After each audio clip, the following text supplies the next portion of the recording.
Dari Jalan Dem Sangaji nomor 41 Yogyakarta, 101,3 Star FM Inspiring Sound. Hai, selamat pagi Star Lovers. Gimana kabarnya pagi hari ini? Semoga dalam keadaan yang sehat, seimbang, dan juga siap nih untuk bergabung lagi bersama Gia di program Bincang Spesial hari ini bersama dengan Persagi DIY.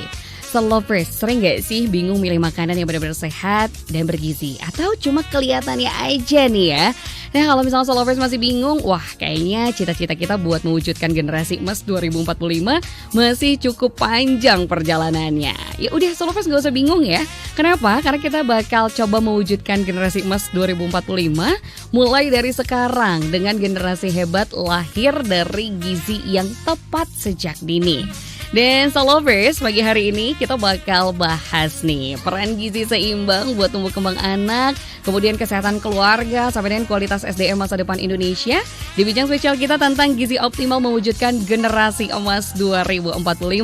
Dan seorang narasumber sudah hadir bersama Gia di studio Star FM. Sebelumnya kita akan sapa terlebih dahulu. Selamat pagi Bapak. Selamat pagi, saya Joko Susilo dari Dewan Pimpinan Daerah Persatuan Ahli Gizi DIY.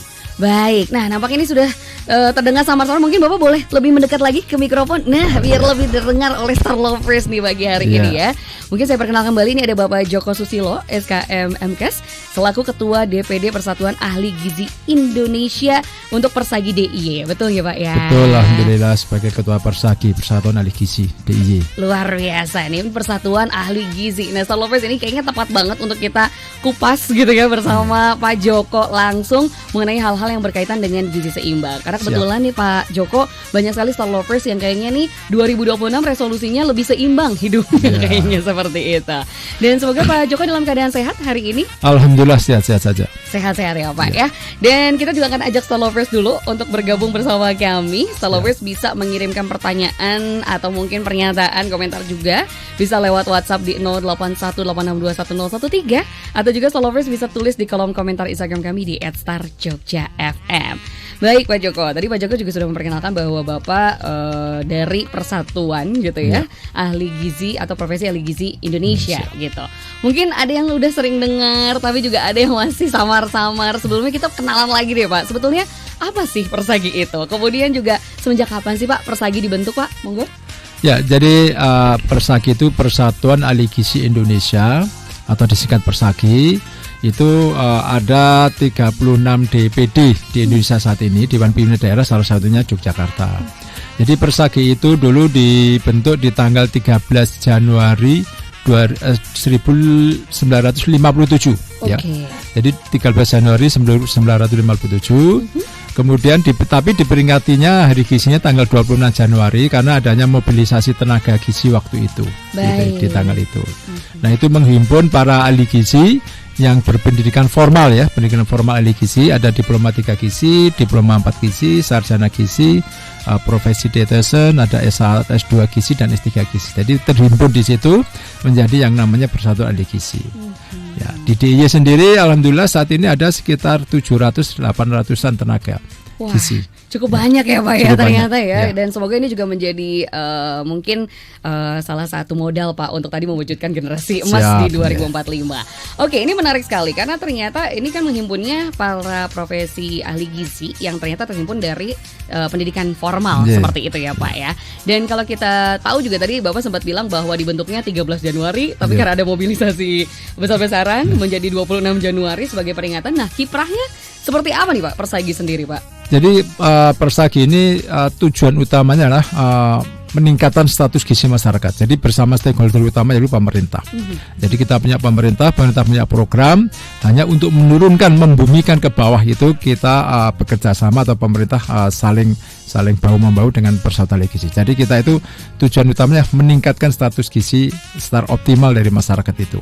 Jadi yang sehat tambah sehat, yang belum sehat dijadikan sehat gitu. Dengan gizi tentunya, dengan gizi. Tentang gizi ya, karena gizi juga menjadi satu dasar yang utama juga ya Pak yang dibutuhkan untuk tadi bisa menyehatkan masyarakat. Baik yang sudah sehat semakin sehat, yang belum sehat menjadi sehat juga. Baik, ini karena kiprahnya juga tadi untuk meningkatkan gizi masyarakat gitu ya Pak ya. Dan kita juga tepat di hari ini gitu, di 26 Januari 2026 juga ini menjadi peringatan Hari Gizi Nasional ya Pak ya untuk itu. Dan terkait Hari Gizi ini, nah kira-kira apa nih Pak yang sudah dikerjakan atau mungkin menjadi jangka rencana panjang juga dari Persagi DIY sendiri? Ya, jadi untuk tahun ini baru momentum ya dari personal gizi. Kalau tahun-tahun dulu Hari Gizi itu hanya ada topik utama dari pusat, kemudian tiap DPD silakan berkreasi untuk melaksanakan. Nah, tahun ini ada topik utama dari pusat ya, dari personal gizi itu adalah gizi optimal menuju generasi emas 2045. Kemudian dari Kemenkes dari Kementerian Kesehatan ditambah lagi dengan pemberdayaan pangan lokal. Artinya kalau kita gabungkan itu gizi optimal untuk generasi emas 2045 dengan pengembangan pangan lokal. Nah, ini serentak semuanya, seluruh Indonesia, termasuk di DIY kemarin ya, itu ada rekor muri ya. Rekor muri itu dari nasional itu ada sekitar hampir 1.800-an sekolah di Indonesia. Nah, DIY itu ada 73 sekolah titik yang dilaksanakan, dan kita melibatkan hampir 330-an ahli gizi untuk memberikan pendidikan pada sekolah-sekolah tadi. Serentak tanggal 21 Januari kemarin ya gitu. Nah, kemudian dilanjutkan dengan masing-masing program tinggi gizi itu juga melakukan aktivitas pemberdayaan di sekitarnya. Kemarin yang terakhir hari Minggu kemarin ada di Alun-Alun Kidul. Ya, itu di organisasi mahasiswa. Gitu. Ternyata tidak hanya tadi yang sudah berprofesi ya, yang sudah lulus gitu Pak, tapi juga organisasi mahasiswa yang berpendidikan formal gizi juga itu turun bersama ya Pak ya. Kemarin di Alun-Alun Kidul. Dalam rangkaian acaranya bentuknya seperti apa tuh Pak kalau yang kemarin di Alun-Alun Kidul? Konsultasi gizi, penyuluhan dan konsultasi. Jadi siapa kemarin yang datang di Alun-Alun Kidul itu boleh konsultasi, ada kita buka konsultasi gitu. Itu adalah khusus umum, masyarakat umum. Kalau yang kemarin di tanggal 21 Januari itu serentak, itu yang muri itu adalah sasarannya adalah siswa dan guru. Siswa itu SD, SMP, SMA, SMK, kemudian sama guru. Tersebar di 73 sekolah di DIY. Kalau di nasional sekitar 1.800-an dengan melibatkan hampir 3.000-an lebih ahli gizi. Wah, ini luar biasa ya Lovers ya, karena memang kalau gizi itu di setiap waktu selalu dibutuhkan gitu, dan pertumbuhannya juga selalu dinamis ya Pak. Ya, melihat bagaimana apa yang terjadi, mungkin bahkan dari cuaca, iklim dan lingkungan juga ini sangat berpengaruh. Dan kalau kemarin Pak, banyaknya fokusnya kalau di sekolah-sekolah kemarin gitu Pak, apa sih yang pengen disentuh untuk kesadaran gizi dari para siswa dan juga para guru nih Pak? Ya, sebenarnya di sekolah itu spesifik ya, karena ini adalah generasi ke depan. Jadi intinya memberikan pemahaman tentang perilaku makan yang sehat, yang baik dan sehat. Itu perilaku ya, perilaku makan yang sehat ya. Kita contohkan kemarin dengan isi piringku. Nah, topik utamanya itu kalau makan jajan itu harus diatur, dijaga. Jangan sampai sudah jajan tapi masih makan banyak, atau sudah makan banyak sering jajan. Nah, ini yang namanya perilaku gizi di masyarakat, khususnya di anak sekolah itu seperti itu. Jadi pemberi pemahaman. Jadi isi piringku itu ya, mari kalau kita makan khususnya pada anak sekolah ya, ibu hamil dan seterusnya itu separuh itu adalah buah dan sayur. Kemudian separuh itu nasi dan lauk atau makanan pokok dan lauk ya. Jadi buah dan sayurnya itu separuh ya. Buahnya 25% mungkin, sayurnya 25%, makan pokok sama lauknya itu 50% dari separuh. Jangan sampai, mohon maaf ya, sekarang anak-anak remaja SMA kan banyak lauknya malah gitu. Sayur buah itu kecil sekali. Coba dicek super aja. Jadi itulah pola memberikan pemahaman pada mereka, isi piringku ya. Karena nanti dikaitkan dengan apa yang disajikan pada makanan sekolah mereka dari program MBG. Nah, kita nanti bahas mengenai MBG. Itu juga karena berkaitan dengan pertanyaan yang sudah masuk juga Pak. Tapi nanti dulu kita juga tertarik dengan rangkaian peringatan Hari Gizi yang kemarin serentak di tanggal 21 Januari itu kan juga salah satunya adalah pengembangan pangan lokal itu sendiri Pak ya. Tapi mungkin bisa diinformasikan juga nih, kalau di daerah istimewa Yogyakarta sendiri kemarin pengenalan pangan lokalnya apa aja nih Pak yang menjadi fokus utama nih Pak? Ya, pangan lokal itu dari masing-masing provinsi termasuk DIY ada beberapa 5 kabupaten kota itu juga sangat beragam ya. Misalkan contohnya kita kalau ada pangan gudeg gitu ya. Gudeg itu harus diolah dengan cara baik ya, cara benar ya. Isinya memang udah bagus ya, dan ada hewannya, ada nabatinya ya gitu ya. Kemudian ada pangan-pangan lokal yang lain, misalkan kita punya buah-buah misalkan salak ya toh. Kita produksi, kita jadikan produk yang kira-kira lebih bergizi gitu ya. Kemudian ada pangannya di Kulon Progo misalkan ada yang namanya geblek ya toh. Geplek itu kita tingkatkan tidak hanya sekedar karbohidrat saja, tapi coba diberikan di situ tepung, misalkan tepung kacang hijau, tepung kedelai sehingga bisa menambahkan proteinnya ya. Itu kemudian ada di beberapa daerah lain, misalkan di Gunung Kidul ya toh, itu dulu banyak yang namanya kasava ya, tepung kasava, jadi singkong dari gaplek lah gitu ya. Nah gitu kita tambahkan di situ ada tepung proteinnya, jadi bisa menambahkan protein. Termasuk yang di pantai selatan ya. Banyak ikan gitu ya.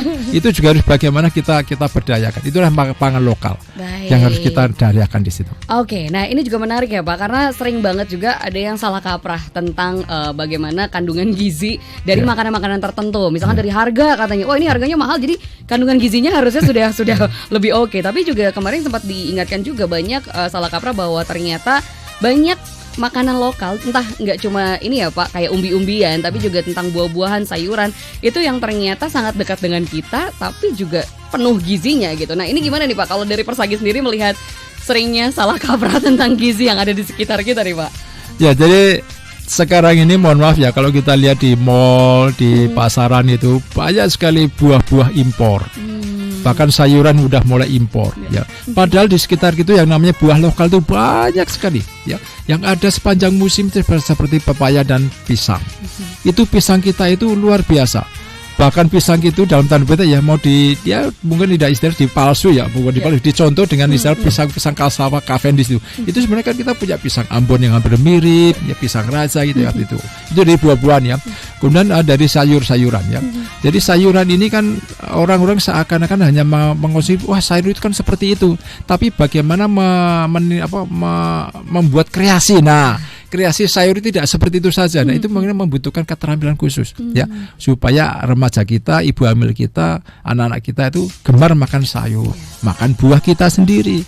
Ya, bukan berarti kita melarang impor buah ya, enggak ya, tetapi kenapa di rumah kita ada sendiri harus pakai buah yang lain? Mangga kita kan gitu. Ya.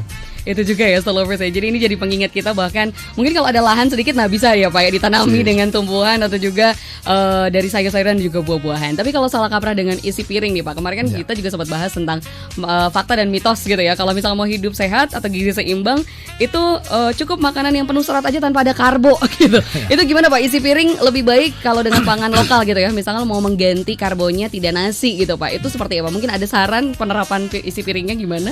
Ya jadi gini, isi piringku tadi sudah saya sampaikan, itu separuh itu buah dan sayur, separuh adalah makanan pokok dan lauk pauk ya. Jadi lauk pauknya itu sepertiga ya, sepertiga dari separuh tadi, yang sisanya makanan pokok. Kemudian buah dan sayur itu hampir seimbang. Artinya apa? Di situ ada makanan pokok. Jangan sampai ada salah kaprah, saya ingin vegetarian menghindarkan karbo, menghindarkan makanan pokok. Makanan pokok itu adalah penghasil energi utama, ya. Kalau energi utamanya tidak ada, itu otomatis energi kita sehari akan diambil dari mana? Dari lemak yang tersimpan. Kemudian dari mana? Dari energi yang dari buah dan sayur. Itu relatif tidak begitu banyak. Jadi orang bilang kalau tidak makan karbo itu aman-aman saja, belum tentu. Nah, kalau nggak makan nasi bagaimana? Nah, ada penggantinya. Ada kentang, ada jagung, ada singkong. Sekarang sangat menjamur yang namanya rebusan-rebusan di pinggir jalan, sangat menjamur. Itu harus diberimbangkan. Di situ kan banyak sekali, ada ubi, ada jagung, ada singkong. Itu yang sekarang yang harus dimanfaatkan, dimaksimalkan gitu. Baik, itu ya Stolovers. Jadi kita dimudahkan lagi bahkan ya Pak ya, kalau misalnya nggak ada waktu nih Pak buat ngerebusnya pagi hari gitu ya. Kita juga bisa nih jajan dulu mungkin sebelum berangkat untuk aktivitas. Baik, ini menarik sekali Pak Joko, karena kita juga ternyata sudah banyak pertanyaan-pertanyaan yang masuk gitu ya. Tapi mungkin sebelum kita beranjak ke pertanyaan-pertanyaan yang sudah terhimpun gitu, kita juga pengen tahu dulu, karena tadi Bapak juga sempat bilang tentang salah kaprah, kita juga sudah bahas sedikit gitu ya. Jadi kita pengen tahu nih Pak, sebetulnya gimana sih kondisi status gizi anak dan remaja di DIY saat ini nih Pak? Ya sekarang ini secara nasional termasuk DIY. Sebenarnya DIY itu relatif lebih bagus dari nasional ya. Baik. Jadi status gizi nasional secara umum itu untuk anak balita itu stunting. Stunting itu pendek ya. Pendek itu target pemerintah itu di bawah 14% ya. Sekarang posisi masih ada sekitar 20 lah, 14-20%. Belum sampai target. Stunting itu adalah anak pendek ya. Yang di dalam hasil dari proses gizi yang kurang maksimal terutama pada saat hamil ya. Jadi ibu hamil sudah kekurangan gizi, sudah anemia, melahirkan anak yang pendek stunting. Stunting itu anak pendek ya. Sehingga perkembangan berikutnya akan relatif terganggu kalau tidak ditangani dengan maksimal. Itu pada anak balita. Sementara pada remaja itu masalah gizi utamanya adalah anemia. Anemia ya. Nah, sekarang kan muncul ya beberapa tempat muncul masalah gizi pada remaja itu kurang energi. Kurang energi protein ya, terutama energi. Kenapa? Nah, ini kalau ini tadi saya katakan ini salah perilaku ya. Dia nggak mau makan karbo, dia lebih banyak makan buah dan sayur. Nah, itu tadi saya katakan lama-lama akan susut itu berat badannya. Itu yang mulai berkembang ya. Sementara pada ibu hamil itu kasus yang paling utama adalah kurang energi protein sama anemia ya. Jadi kalau udah ibu itu anemia, dalam darahnya itu kekurangan HB itu mengangkut protein dan seterusnya, otomatis pertumbuhan anaknya nanti juga akan terganggu.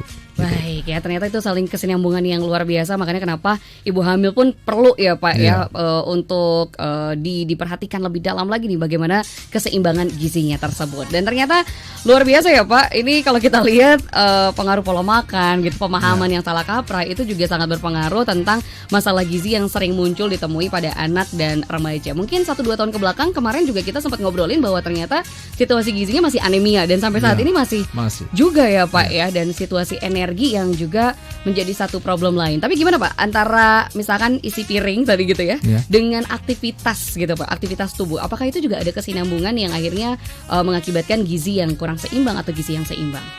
Ya, jadi tadi energi utama dari isi piring itu adalah karbohidrat yang berasal dari makanan pokok. Itu dipegang dulu ya, energi utama.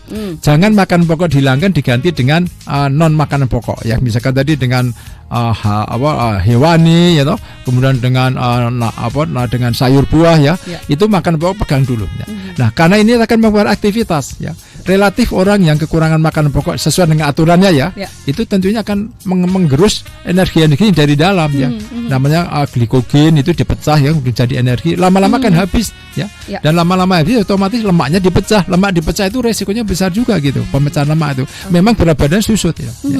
Ya. Dan yang dalam tanda orang Jawa bilang ora kanti itu nggak sabar ya. Itu gizi itu seperti obat. Kalau orang sakit kepala minum paracetamol mungkin 1 jam 2 jam sudah ada efeknya. Tapi kalau gizi itu obat itu nggak bisa 1 jam 2 jam, sehari 2 hari.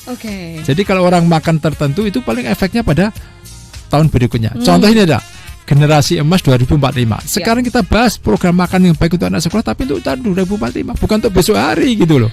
Ya. Jadi obatnya itu dampaknya tidak jangka pendek ini, tapi jangka menengah, jangka panjang. Gitu.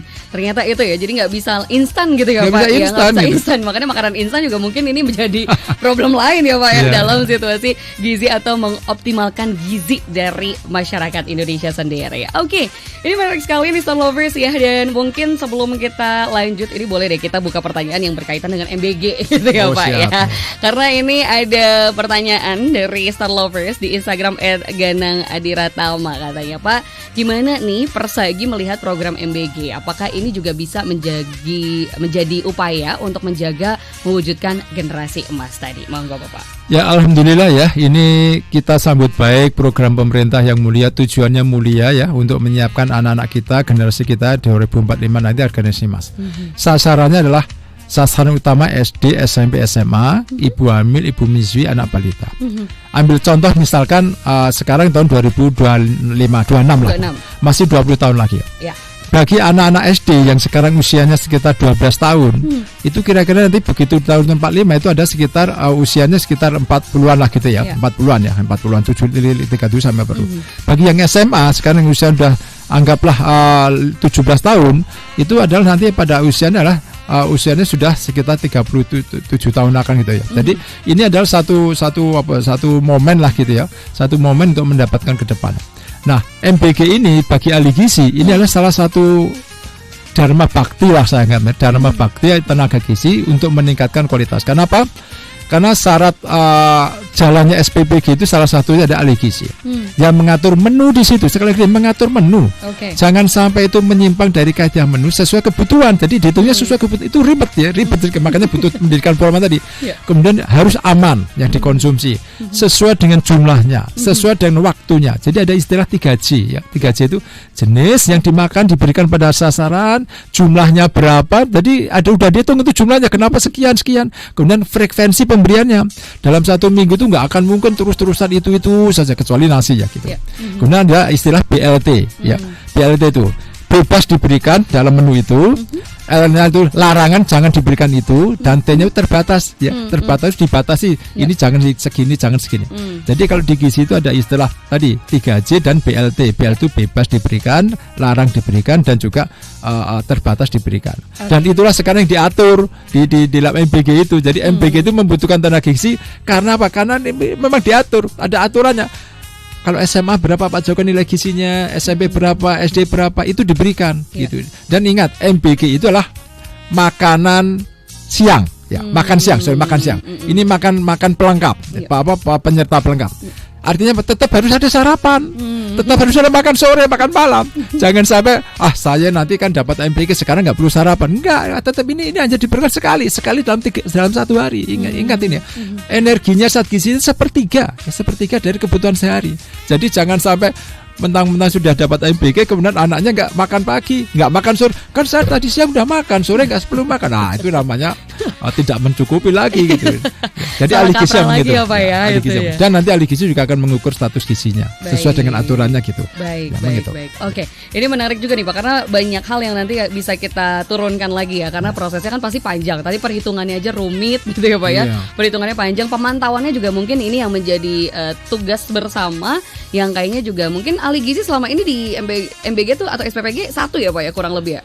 Ya, untuk ininya penempatannya satu ya. Oke. Nanti mungkin kita akan lebih dalam lagi, mungkin bisa juga Stolovers. Jadi kalau misalnya Stolovers ingin bertanya silakan, kita masih tunggu juga. Mungkin pertanyaan lainnya sabar ya. Kita akan bacakan juga, nanti kita akan bahas bersama. Terima kasih yang sudah bertanya di nomor 0818621013 atau juga di Instagram kami di @starjogjafm. Kita akan break sejenak dulu Pak Joko dan juga Stolovers. Kita akan kembali setelah pesan-pesan berikut ini.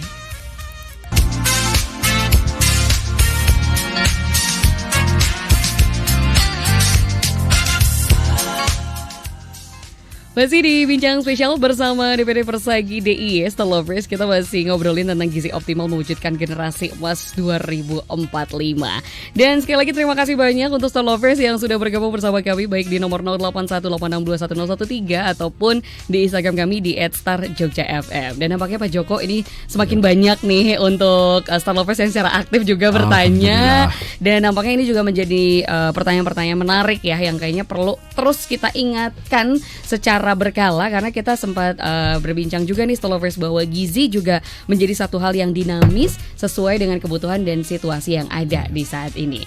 Sebelum kita tadi break sejenak Stolovers, kita sempat membahas sedikit tentang MBG gitu ya. Bagaimana MBG ini menjadi niat yang luar biasa sebetulnya ya Pak ya, tapi memang bagaimana nih praktiknya yang mungkin perlu banyak pemikiran yang panjang, perhitungan yang luar biasa, bahkan juga pemantauan yang secara terus-menerus. Kita kembali lagi Pak Joko dengan pertanyaan dari Stolovers gitu, karena tadi kalau kita lihat memang banyak ahli gizi yang juga bertugas ya Pak ya di SPPG yang mengikuti berbagai macam rangkaian gitu, dan ada beberapa peraturan yang harus ditaati ya Pak dari ahli gizi.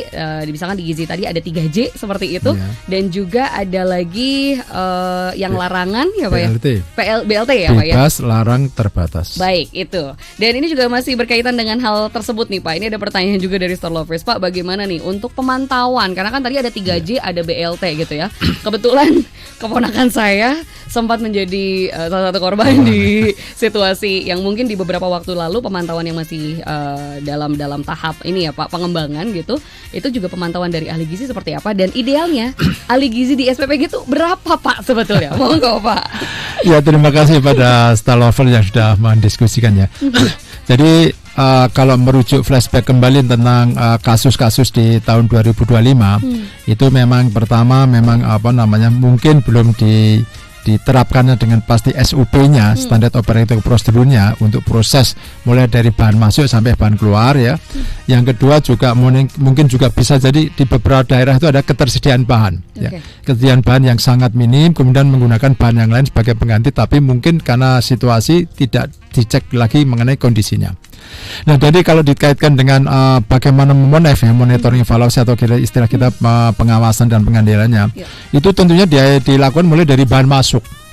Jadi bahan masuk itu tenaga gizi sudah ngecek benar itu bahwa ini sudah sesuai spesifikasinya yang diminta, sesuai dengan siklus menunya, kemudian sesuai dengan keamanannya, tidak ada cemaran fisik, biologis maupun kimia, udah jelas itu ya. Kemudian setelah selesai itu ada yang sebagian disimpan, penyimpanannya pun juga harus sempurna dengan baik ya. Makanya SPPG itu disarankan punya, bukan diwajibkan punya yang namanya cold storage ya. Bahasa kita kulkas lah, tapi penyimpan dingin, karena ada beberapa yang disimpan beberapa jam kemudian. Kemudian setelah disimpan disiapkan, persiapannya itu harus tepat ya. Jangan sampai diolah jam 5 pagi tapi disiapkannya jam tengah malam. Itu harus ada waktunya gitu ya.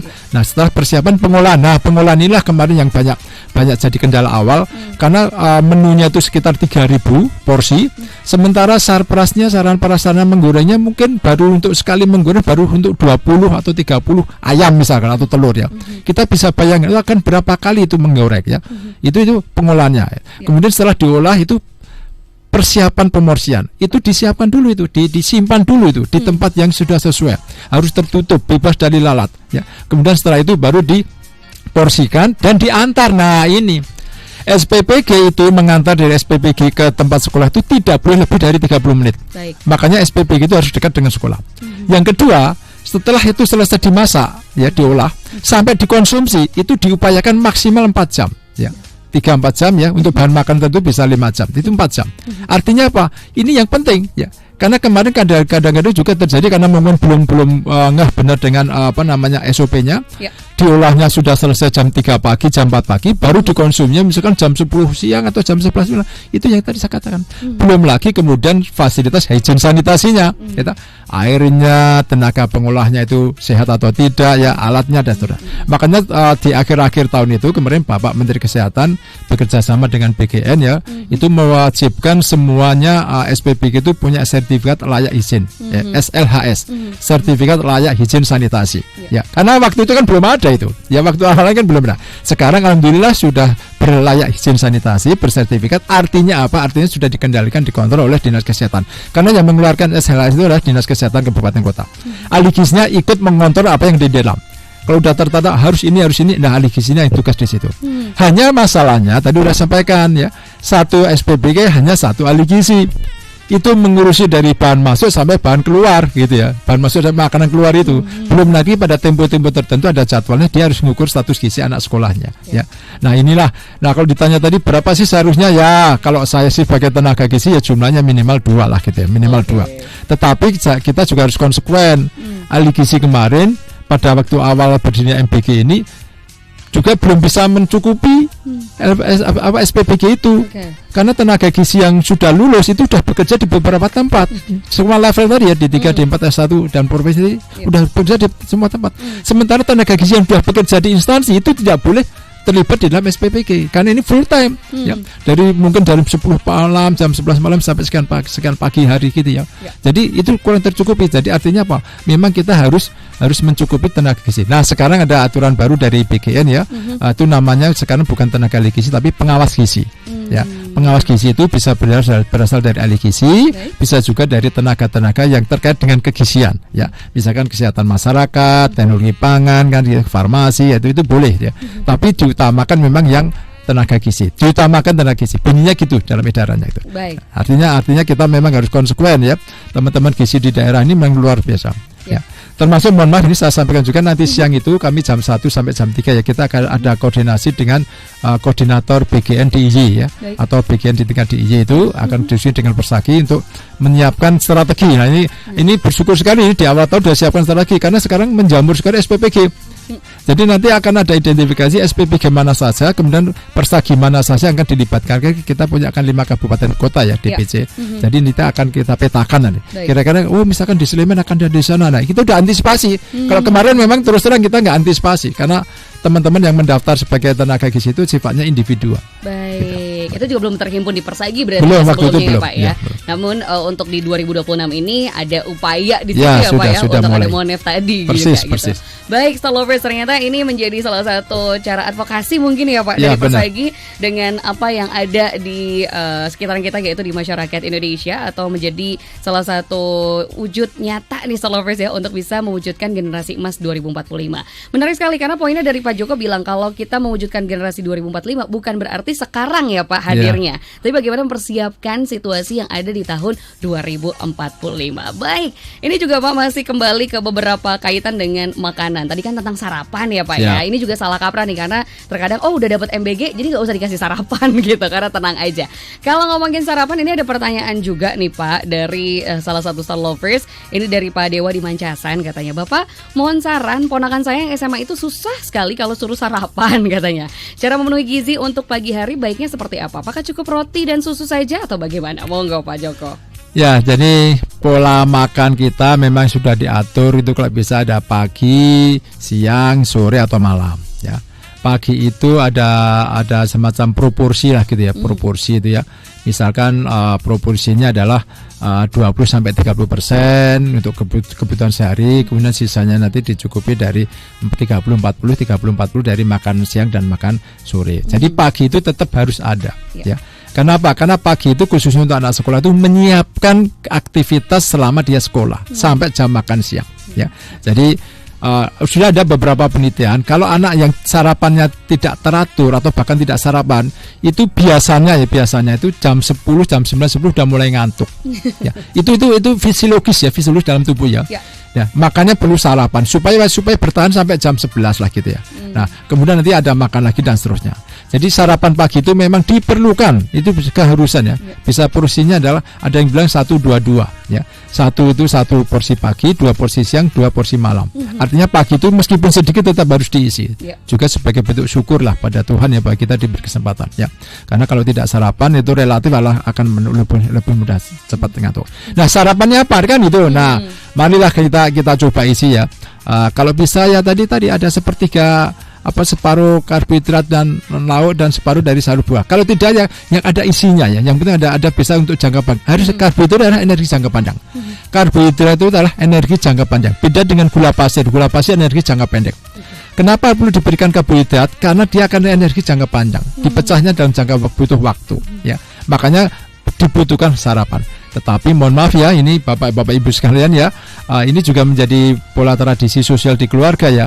Kalau kita mengharuskan anak kita sarapan, otomatis orang tuanya juga harus ikut sarapan gitu ya.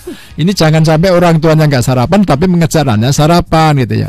Banyak sekali kan bapaknya mungkin keburu kerja, ibunya keburu kerja, anaknya mungkin belakangan ini justru sarapan. Jadi harus kita biasakan pola makan sarapan bersama di keluarga. Itu akan memberikan contoh.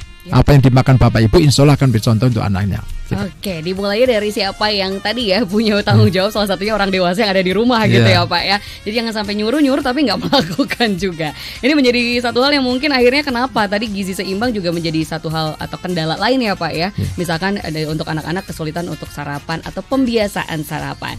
Baik, kita kembali lagi ke beberapa pertanyaan lainnya nih Bapak, karena kita juga melihat situasi kondisi gizi anak sekarang kan. Kalau misalkan di SMP, SMA kan anemia seperti itu ya Pak. Bahkan sekarang banyak nih misalkan dari Starlovers juga laporannya saudara saya SMA udah mulai cuci darah katanya Pak. Itu juga menjadi satu hal yang sering kita temukan saat ini gitu ya. Usia teman saya di usia 20-30-an juga seperti itu. Nah, kira-kira nih Pak katanya dari salah satu Starlovers ini ada Wawan Arya Wibawa katanya, Pak, konsep diet yang tepat dan aman dari sudut pandang ahli gizi seperti apa dengan kondisi-kondisi tertentu? Monggo Bapak.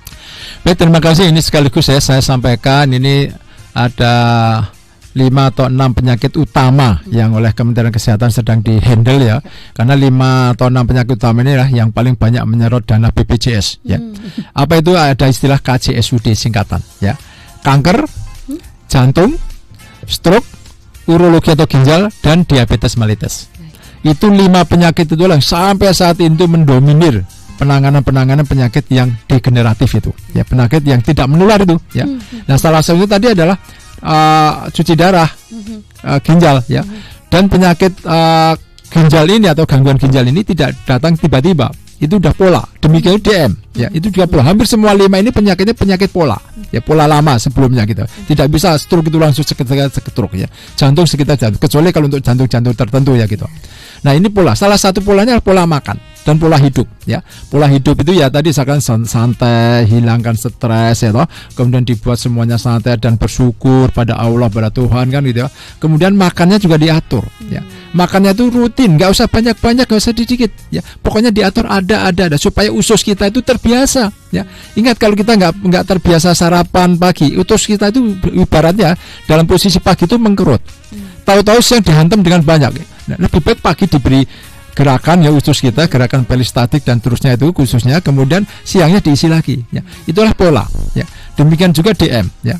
Saya juga punya beberapa kenalan yang anaknya baru SD sudah nyuntik sendiri, sudah nyuntik insulin, artinya sudah DM, ya. Ya. Kemudian ada tadi urologi, penyakit gangguan ginjal itu sudah mulai dari awal, ya. Bahkan mohon maaf, ya, ya tadi stroke, ya, sudah mulai kelihatan sekali, ya.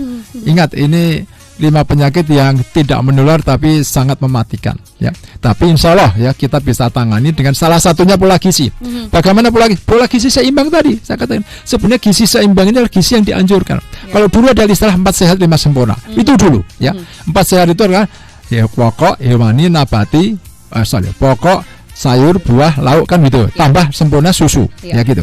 Nah, sekarang itu kita ganti menjadi gizi seimbang. Pedoman umum gizi seimbang melalui isi piringku. Nah, itu. Jadi kalau kita makan ini bukan berarti di piring kita garis sepertiga, enggak. Nah, pokoknya lauk sama makanan pokoknya itu separuh, nasi, buah dan sayurnya itu separuh.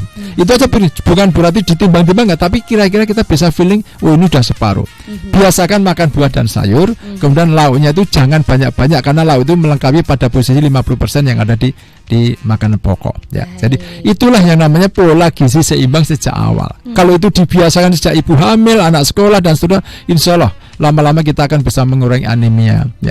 Anemia pada anak remaja, ya. Anak remaja itu mohon maaf, ya, kan konsumsi sumber-sumber zat besinya kan juga kurang begitu maksimal, gitu, ya. Lebih banyak pada konsumsi yang bahkan menghambat, ya. Sekarang ada, mohon maaf, ya, saya sebutkan, ya, bukan berarti saya melarang, ya. Ada teh, ya. Terlalu banyak minum teh tapi sumber zat besinya kurang, teh itu menghambat penyerapan, gitu, ya, gitu. Tapi boleh-boleh saja. Tadi saya katakan dibatasi tadi, teh tadi terbatas tadi, jangan sedikit-sedikit minum yang gitu, ya, yang menghambat penyerapan zat besi. Pada remaja kan udah mulai seperti itu. Makasih. Oke, itu juga karena munculnya berbagai macam produk juga, ya, Pak. Ya, itu juga. Ini kebetulan menjadi concern dari Star Lovers juga yang sudah gabung bersama kami ini dari Widi_Asmorojati nih, Pak. Kan sekarang banyak nih makanan minuman kekinian katanya gitu yang disenangi juga anak muda soal gizi yang, ya, kita katakanlah kurang jelas gitu, ya, Pak, ya.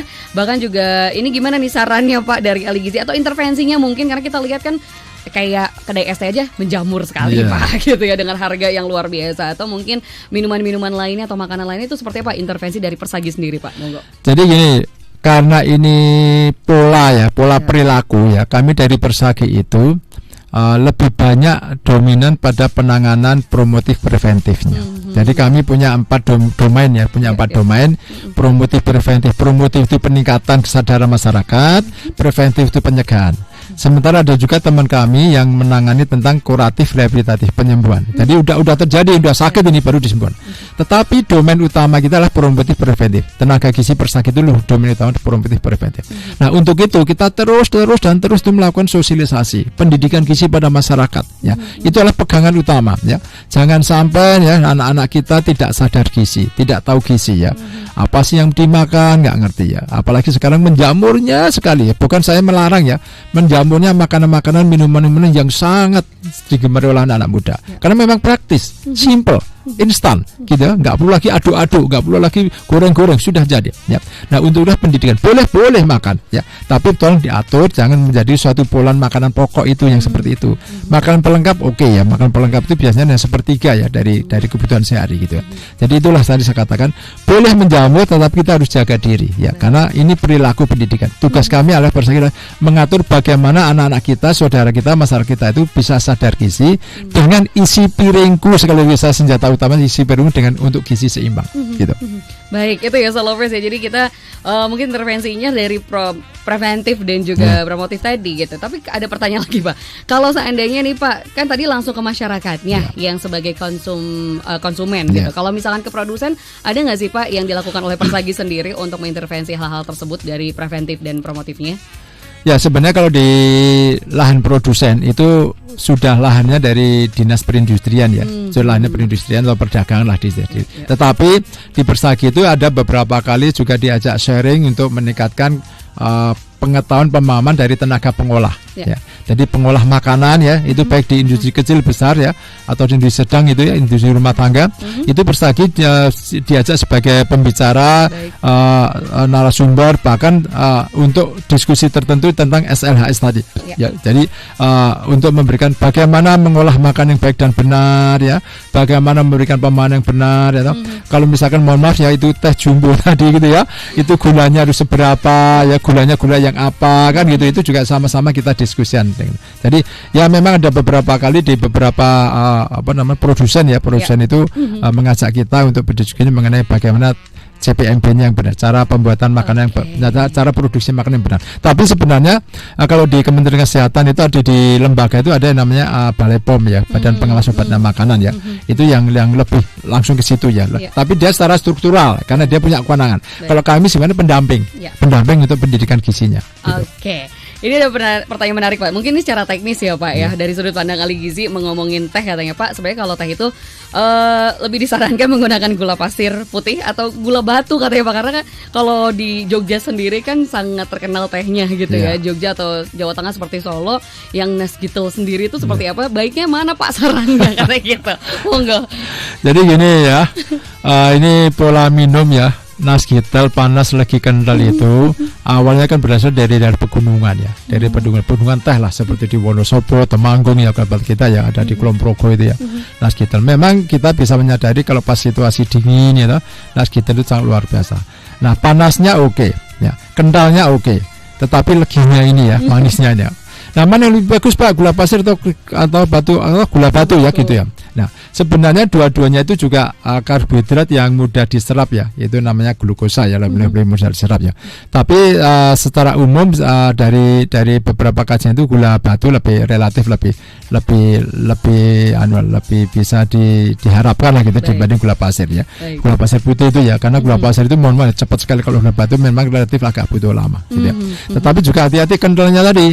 Ya kental itu mohon maaf ya, saya sampaikan dari segi teori itu teh itu menghambat penyerapan Fe, zat besi. Makanya waktu itu banyak kasus anemia itu di pegunungan yang banyak nasgitel tadi gitu. Jangan sampai anak-anak kita sering minum seperti itu kemudian lupa tidak mengkonsumsi makanan sumber zat besi gitu ya. Yang hewani tadi ya, makanya sekarang di beberapa pemerintah ada namanya pil besi ya, ada sirup besi. Bahkan calon pengantin pun laki perempuan, terutama perempuan itu udah ada pemahaman, udah ada training untuk calon pengantin jangan sampai terjadi anemia pada ibu hamil. Baik, itu ya Pak yang jadi hal-hal yang menjadi satu bagaimana tahapan-tahapan untuk mewujudkan gizi optimal, mewujudkan generasi emas di tahun 2045. Baik, karena tinggal 3 menit nih Pak, mungkin apa yang ingin disampaikan oleh Bapak dari Persagi DIY untuk masyarakat supaya bersama-sama bisa mewujudkan tadi ya Pak generasi emas 2045 melalui gizi yang optimal. Ya, terima kasih pemirsa Star Lovers ya. Kemudian saya hadir di studi ini bersama dengan Pak Junaidi, itu wakil ketua 1 ya, bidang 1. Beliau dari Rumah Sakit Gracia, saya dari Politeknik Kesehatan Kemenkes Yogyakarta. Saya hanya berpesan ya, karena gizi ini adalah suatu pola, suatu perilaku yang dampak atau efeknya tidak sesaat ya, itu jangka panjang ya.